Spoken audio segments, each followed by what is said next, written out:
Hey YouTube, this is Dan with CultureReview.com, and at CultureReview.com I just released podcast episode number 3 about how to get a raise part 2, which involves making money with side hustles. So I figured one of the ways in that podcast that I talked about was selling stuff on the internet, and one of those ways was selling books on Amazon. So my plan is to bring you along with how I ship the books on Amazon, and we can talk a little bit about that. You can see over here, these are all the books that I have on Amazon, these boxes, and then this whole bookshelf that you see.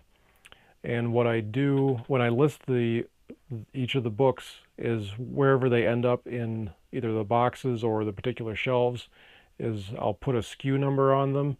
So like this is box 1, box 2, box 3, and these are shelves 1, 2, 3, 4, whatever.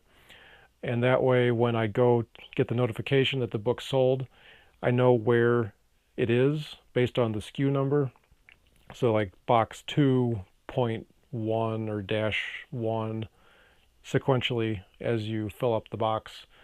And that is a good way to pick the inventory. That's the proper term for if you're in inventory management like I am. But so I get the notification on my phone. I get an email that says you've sold something. It gives me all the information. After that, I open the email. It gives me the SKU of the particular book. In this case, I have 2 that I'm getting ready to ship out. And I can go and find them really quick. It actually took me about 5 minutes to find each of these books because I didn't label those correctly. So I need to get better at that when I list books.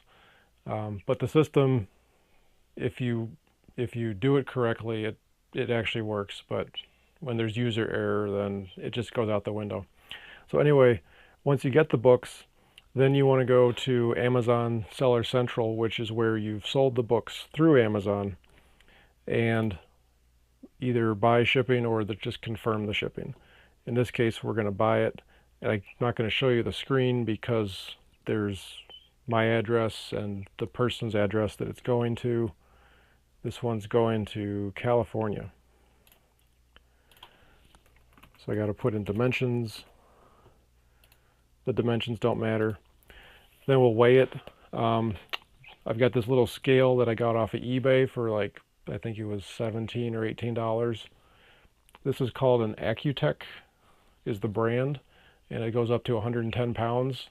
I've never shipped a book over like 3 pounds, but I figure if I'm going to ship something else up to 110 pounds, or I want to weigh a person that weighs under that much, I can do it.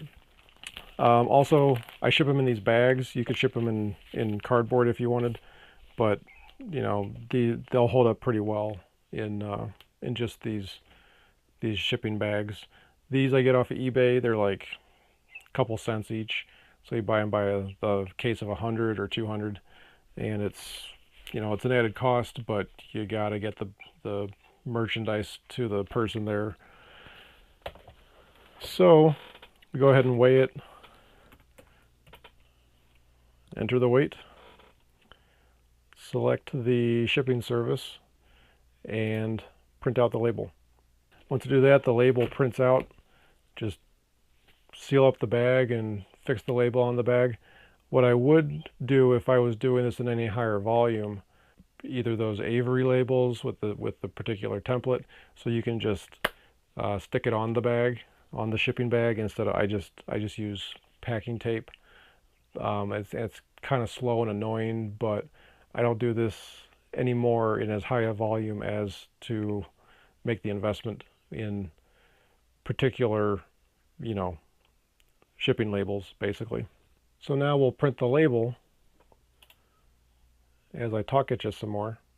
So like I was saying, once you get the label all set and you just pack everything up and ship it out, I go through Amazon shipping through the Amazon Seller Central, which you can do USPS, the post office, and they'll just pick it up in the mailbox. So you don't actually have to go to the post office and wait in line or drop it off or anything, which is really what saves you a lot of time is actually getting it to the carrier to ship it. So this is really the easy part. I think the hard part is finding the inventory in the first place.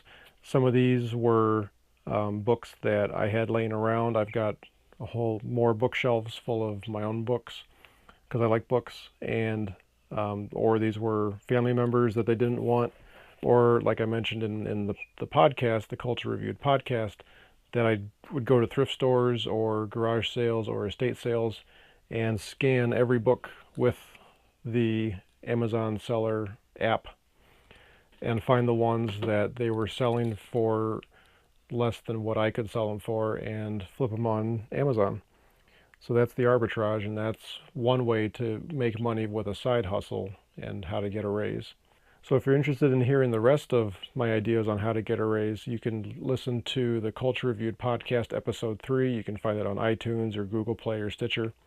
And you can go to my website, culturereviewed.com, to get more information. And I just thank you for your time and your attention and watching this video. We'll see you next time.